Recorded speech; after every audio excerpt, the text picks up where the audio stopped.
अस्सलामुअलैकुम। Welcome to the channel learn with Naeem. आज के लेक्चर में हम सीखेंगे सैलरी शीट कैसे बनाते हैं। बेसिकली ये सैलरी शीट जो होगी वो ओवर टाइम के हिसाब से हम बनाएंगे कि अगर जो एम्प्लॉयज़ हैं तो उसने कोई ओवर टाइम लगाया है या तो उस हिसाब से उसकी जो सैलरी बनती है। कुछ फार्मूलाज होंगे इसमें से, इसमें बेसिक से वो सीखेंगे। तो चलें जी स्टार्ट करते हैं। सबसे पहले यहाँ पे मैंने एक फॉर्मेट पहले से बनाया हुआ है, तो यहाँ पे डाटा एंटर करते हैं। सबसे पहले हम सीरियल नंबर ले लेंगे, जैसे 1 2 3 4 और 5। उसके बाद नेम यहाँ पे ले लेंगे, कोई भी जो भी आपको सूटेबल लगे या आप रिक्वायरमेंट्स के हिसाब से जो भी आप देना चाहें नेम। यहाँ पे मैं ले रहा हूँ रैंडमली कोई नाम ले रहा हूँ 5। और उसके बाद यहाँ पे सैलरी लिखेंगे। ये हम अपने हमें जो दिए जाएंगे, कोई अगर हमारा प्रोफिशिएंसी टेस्ट है या कुछ भी, तो हमें ये प्रोवाइड किया जाएगा डाटा, या फिर कह दिया जाएगा आप रैंडमली कोई भी ले सकते हो। तो मैं ऐसे ही रैंडमली कोई भी डाटा ले रहा हूँ अपने हिसाब से। जैसे सैलरी मैंने लिख ली, इसकी चलें 30,000 लिख ली, और फिर 25,000 और 22,000 और 18, फिर 15। वर्किंग डेज बेसिकली मंथ 30 दिनों का है। उसमें 4 अगर संडे लगाएं तो 4 छुट्टियां होती हैं, तो 26 दिन बनते हैं वर्किंग डेज में। और कुछ लीव भी हो जाती हैं, यानी कैजुअल लीव या कुछ भी, या कोई वैसे लीव ली है किसी एम्प्लॉय ने ज़रूरी काम के लिए, तो वो उस हिसाब से हम वर्किंग डेज लिखेंगे। जैसे मैं ये भी रैंडमली लिख रहा हूँ। जैसे इसके चलें 26 दिन पूरे लगा लें, इस एक छुट्टी 25 24, और फिर इसके भी 26 कर लें और इसके भी 25 कर लें चलें। और ओवर टाइम मतलब जो ड्यूटी टाइमिंग है, जैसे सपोज 12 घंटे ड्यूटी का टाइम है, तो उससे हट के अगर किसी एम्प्लॉय ने ओवर टाइम किया, काम ज़्यादा किया, या ज़रूरत थी ऑफिस में, तो उस हिसाब से उसने अगर कोई 2-4 आवर्स या जितने भी आवर्स लगाए हैं पर डे के हिसाब से, तो उसके जो ओवर टाइम बनता है इन आवर्स में, टोटल एक मंथ में जो ओवर टाइम बनेगा, जैसे अगर डेली अगर कोई बंदा 2 घंटे भी लगा रहा है, तो उस हिसाब से ये भी हम रैंडमली ऐसे ही ऐड करेंगे अपने, या हमें गिवन होंगे जब हमारा कोई टेस्ट होगा, तो या फिर वो कह देंगे कि आप खुद ही से ले लें। तो सपोज यहाँ पे चलें इसके 48 घंटे ओवर टाइम लगा लेते हैं। यहाँ पे मैं ओवर टाइम लिख रहा हूँ आवर्स के हिसाब से, ठीक है। इसका चले ले लें 26 घंटे, इसने 24 घंटे ओवर टाइम किया है, और इसने 18, और इसका चले 32 घंटे कर लें, ठीक है। अब ये जो था ओवर टाइम, ये वाला ये था आवर्स में। ये ओवर टाइम डेज में कितना बनता है। अब जो ओवर टाइम हमने डेज में निकालना है, उसके लिए एक छोटा सा फार्मूला यूज़ करेंगे। वो ये कि हमारा जो, जैसे सपोज हमारा जो ड्यूटी का टाइम है वो 12 घंटे है, तो अगर 48 घंटे काम किया है, तो हम जो जितना ओवर टाइम के घंटे हैं उसे हम डिवाइड कर देंगे जो ड्यूटी का टाइम है। तो ये भी आपको गिवन हो सकता है कि ड्यूटी का जो टाइम है वो 8 घंटे है, या फिर ड्यूटी का टाइम है जो वो 12 घंटे है। तो आपने उस हिसाब से यहाँ फार्मूला लगाएंगे, इज इक्वल टू ये एड्रेस यानी 48 ओवर टाइम, तकसीम करेंगे उसे जो हमारे ड्यूटी के आवर्स हैं, जितना एक दिन में ड्यूटी का टाइम है।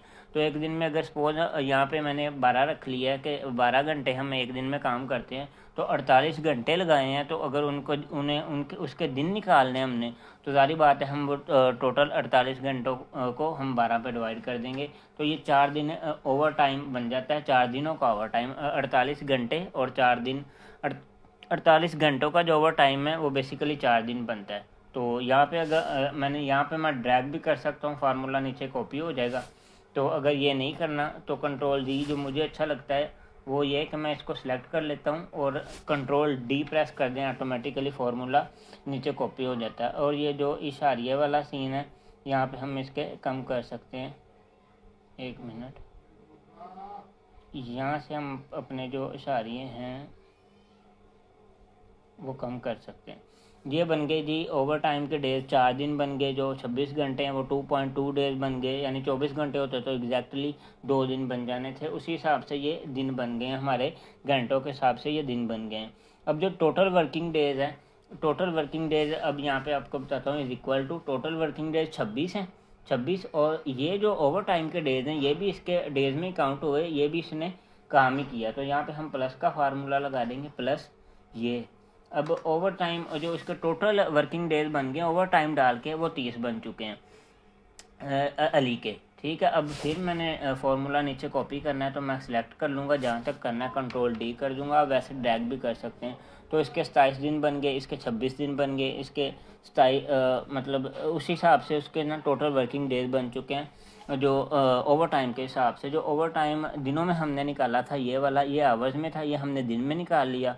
और इनको वर्किंग डेज जो उसने काम किया था और ये डेज को जो उसके ओवर टाइम के डेज बनते हैं उन दोनों को प्लस कर लिया, तो अब वो बन चुके हैं उनका उसका टोटल वर्किंग डेज। अब हमने उसकी जो बेसिक सैलरी बनती है ओवर टाइम के हिसाब से वो निकालनी है। उसके लिए हम फार्मूला लगाएंगे सैलरी के लिए इज इक्वल टू, ये जो सैलरी उसकी एक्चुअल सैलरी 30,000 है, इसको हम तकसीम करेंगे टोटल पर मंथ की सैलरी है 30 पे, और इसको ज़रब कर देंगे उसके वर्किंग डेज, उसने काम कितने दिन किया है, 30 दिन। जैसे H7 उसका एड्रेस मैंने उठाया है यहाँ पे, फिर मैं आपको बता दूं फार्मूला लगा है, ये उसकी टोटल जो सैलरी है और उसके बाद उसको तकसीम डिवाइड किया हमारे मंथ 30 दिन का, 30 दिन पे उससे डिवाइड कर दिया, और ज़रब जितने दिन वो आया है उसने काम किया है और वो इंक्लूड करके जो ओवर टाइम के दिन निकाले थे वो उसके साथ ज़रब कर दिया। अब हम इंटर करेंगे तो उसकी जो सैलरी है वो ये बन चुकी है 30,000। तो अब मैंने फिर ये फार्मूला नीचे कॉपी करना है तो मैं सिंपली इसे कर दूंगा कंट्रोल डी। यहाँ पे PKR ऑटोमेटिकली शो हो रहा है क्योंकि मैंने ये पहले ये फॉर्मेट बनाया हुआ था और उसके बाद यहाँ पे कॉपी करके पेस्ट किया था आपको सिखाने के लिए, ताकि मुझे ये दोबारा ना बनाना पड़े। ये बेसिक मैं आपको पहले ही सिखा चुका हूँ। अगर आपने PKR लगाना है, जैसे सपोज अगर यहाँ पे ना लगा होता ये 30,000 ऐसे ही अमाउंट आती, इस चले यहाँ पे मैं आपको लगा के दिखा देता हूँ। यहाँ पे हमने सेलेक्ट कर लिया होम में जाके, यहाँ पे PKR sorry PKR percentage control जी, यहाँ पे PKR का ऑप्शन है।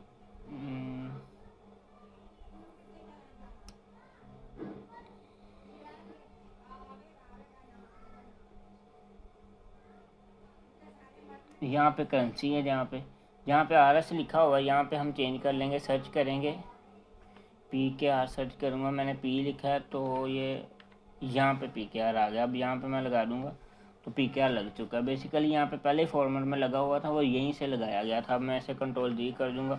एक दफ़ा फिर बता दूँ आपको, सिलेक्शन कर ली हुई है, होम में जाएंगे और यहाँ पे नंबर्स का जो कस्टम में है ना, कुछ के यहाँ पे मैं ढूंढ रहा था जो एक्सेल है 2021 है शायद, वहाँ पे ये ना ऑप्शन हम PKR का जो करेंसी का वो बाहर पड़ा होता है, मैं ये यहीं से देख रहा था। तो ये एक्सेल 2010 है मेरे पास, इसमें नहीं है। तो इसमें अंदर जाएंगे, नंबर्स पे क्लिक करेंगे तो करेंसी पे क्लिक करेंगे, ये RS सेलेक्ट है। तो अगर यहाँ पे हम सेलेक्ट करके मैं P लिखता हूँ और उसके बाद ये PKR पड़ा हुआ है तो मैं सिंपली इसे इंटर कर दूंगा, वो ऑटोमेटिकली PKR लग जाएगा। बेसिकली हमें यहाँ पे PKR चाहिए नहीं था, मैंने यहाँ पे लगाने के लिए आपको बताया क्योंकि मेरा वो ऑटोमेटिकली पहले से लगा हुआ है।